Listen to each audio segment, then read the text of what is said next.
What's up, guys? Serotonin Streams here, coming at you with another video on the Demogorgon. The Demogorgon has been gaining a lot of fanfare lately. Bigger streamers like Scott Jund have pointed out that he is actually a very strong killer, which I have been saying for a very long time. So I wanted to talk about 3 things you can do that will automatically make you a better Demogorgon. So the first one I'm going to bring up is honestly really easy. It's just use your portals. I mean, seriously, you have a built-in traversing the map system.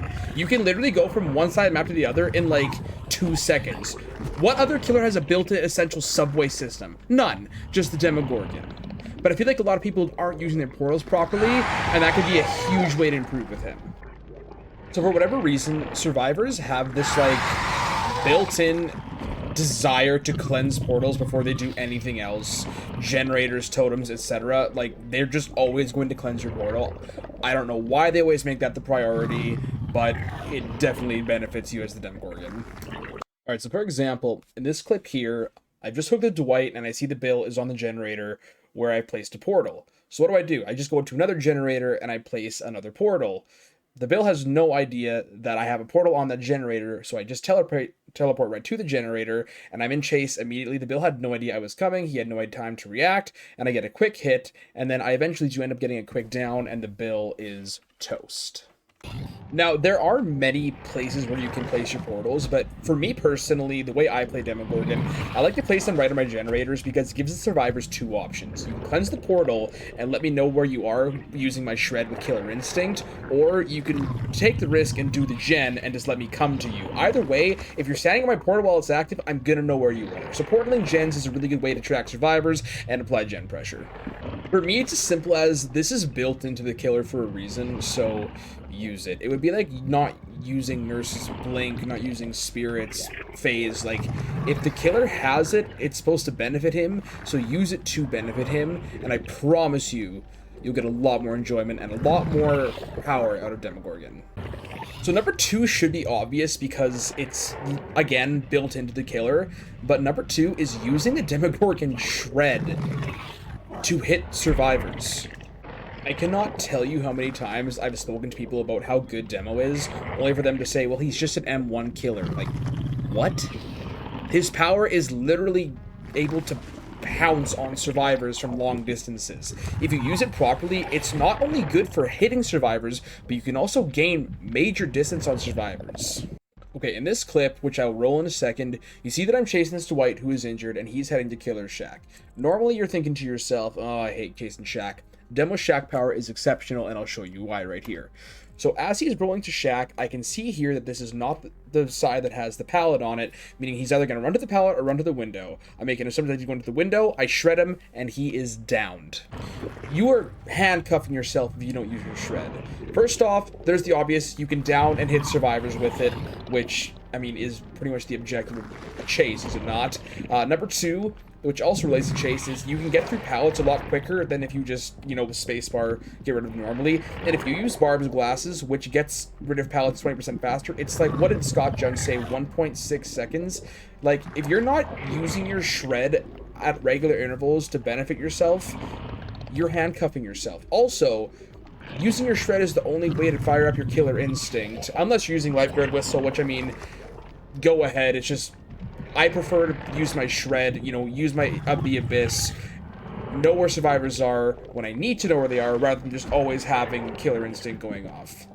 All I'm saying is, if you're not using your shred, you're just not playing Demogorgon properly. And yeah, he's not a great killer if all you're doing is M1. But if you can learn how to properly use your shred, smooth sailing.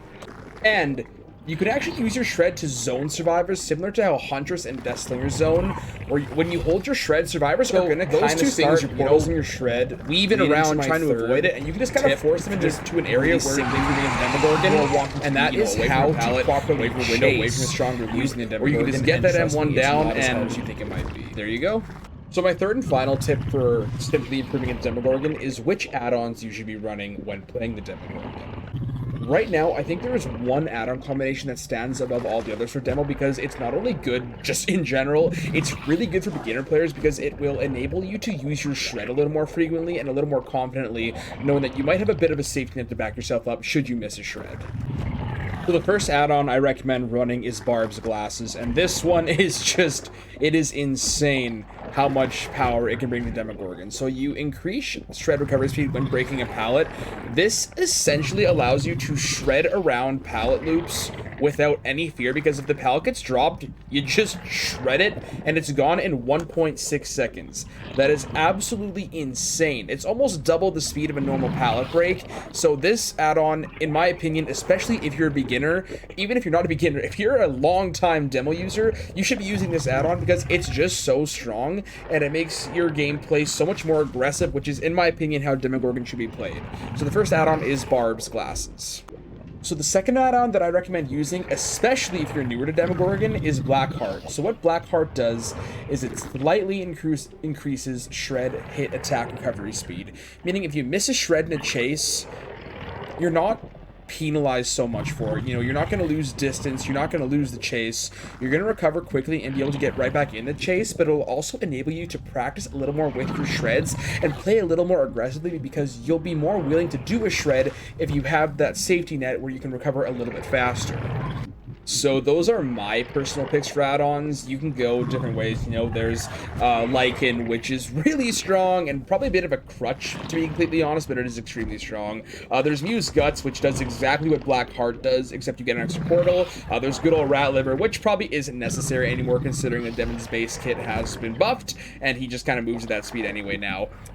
Perk-wise, you see I run Enduring because, again, with Barb's Glasses, you go Enduring Barb's Glasses, you have no fear of pallets. Trust me, it's freaking awesome. Right now I'm running Barbecue simply for blood points. Normally in that spot, there's a few perks I run. Mindbreaker, Infectious Fright, Sloppy, etc. It's my flex spot. I kind of put whatever there. Corrupt, I adore on Demogorgon because it gives you time to set up your portals, which is so important when you're playing demo, is to kind of set up your side of the map so that when the survivors are coming over, you know, you've got your portals where you want them and you can use your shred, get that killer instinct, and get that insane gen pressure that he's capable of. And then save the best for last. I mean, everyone talks about it on Demogorgon, because you can shred your obsession and it doesn't eat a stack. This perk is just so strong on him because you can keep it, and when you murder the obsession, when you hook the obsession, you can kill the obsession first and still have your 8 stacks. Very few killers have that power, which just makes it such an insanely strong perk on Demogorgon. So that's it. 3 ways to improve your Demogorgon gameplay. I guess kind of 3 recommendations, tips, whatever you want to call it. So, if you want to catch me on Twitch, my link will be in the description. I play a ton of Demogorgon on stream, and I quite frequently will actually commentate why I'm doing what I'm doing when I'm playing the Demogorgon to kind of give people tips. A lot of people have said that the way I play Demogorgon, the way I enunciate the way I play Demogorgon has helped. Of course, you can always go to Bronx. Bronx has a fantastic Demogorgon guide, which I will also put in the description because that's how I learned. Bronx is the demo king, man. Like, all love to that guy for Demogorgon. He is the Demogorgon king. I'm also quite new to the YouTube scene, so if you enjoyed the video, thank you so much. Just leave a like, subscribe, etc., all that fun stuff, and I'll see you guys in the next video. Hope you enjoyed this one, and thank you very much for watching.